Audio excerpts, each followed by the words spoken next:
And I want to say to everyone in the war room, wherever you go, whatever you do, think Marvel. We're down here. Excelsior!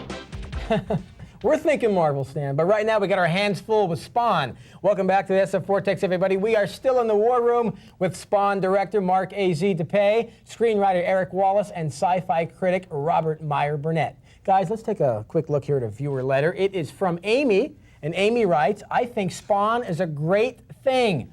We get tired of superheroes in red capes flying around, doing good, and I think the film will be enjoyable for those mature enough to understand what Spawn is. Wow. Now, Eric, you mentioned that there were a couple of things that didn't work for you in Spawn, which were? I'd have to go with the script. The story, I don't think, works unless you know what Spawn is and you've read the comic book. As Mark, I think, would be the first person to agree, he's tried to make a movie that really works for the fans, that stays true to the dark roots. However, in doing so, I, as a Joe Blow viewer, who am not familiar with the comic, I don't know what's going on half the time. The script seems to be very dichotomous to me. People say one thing and then contradict themselves. Al Simmons is on a roof, he says, "Kid, I don't want any friends." The kid walks up and the next minute he says, "Hi, I'm Al Simmons, good to meet you." Things of that nature.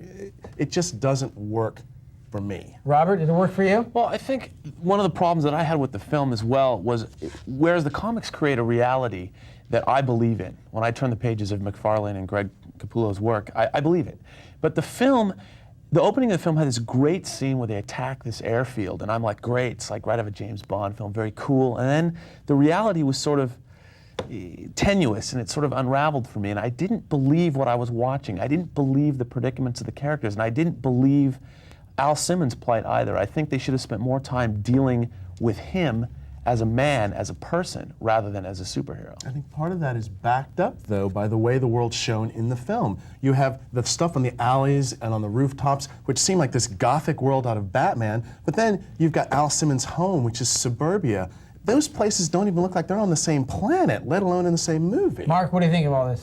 Well, all this yapping going on about your movie here. Obviously, this isn't their movie, but, to me, I wanted to create, there's a sense even in the book, because you have to sort of suspend your belief from the start. Here's a guy that's back from hell. I mean, you have classic problems with comic book films.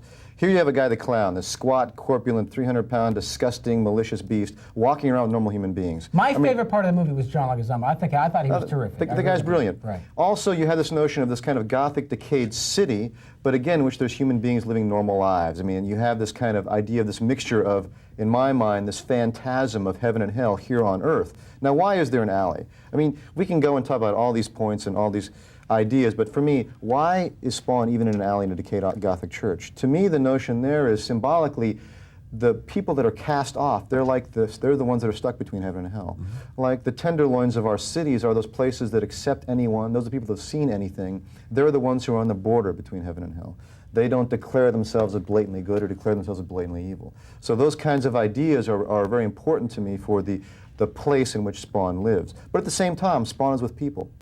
Right. And the choice that I made was to go with this fact that there is this hidden world we all live in. So in other words, suburbia exists out there, will exist in 30 years from now, the gated communities. And those people will have the TV sets and the nice lawns and the happy children. But right next door to them will be this hidden world that is also part of their lives. And that to me is part of the world. But as a viewer, I don't think that as a viewer of the film that all of those ideas were necessarily brought to me. Mm-hmm. Whereas if you look at, for instance, what I consider the best comic book adaptations, the first Superman film. Mm-hmm. When you see the scenes of Superman in Smallville, especially when he's sitting on the sidelines as everyone's playing football and he asks his father, you know, I could get that football and make a touchdown every time.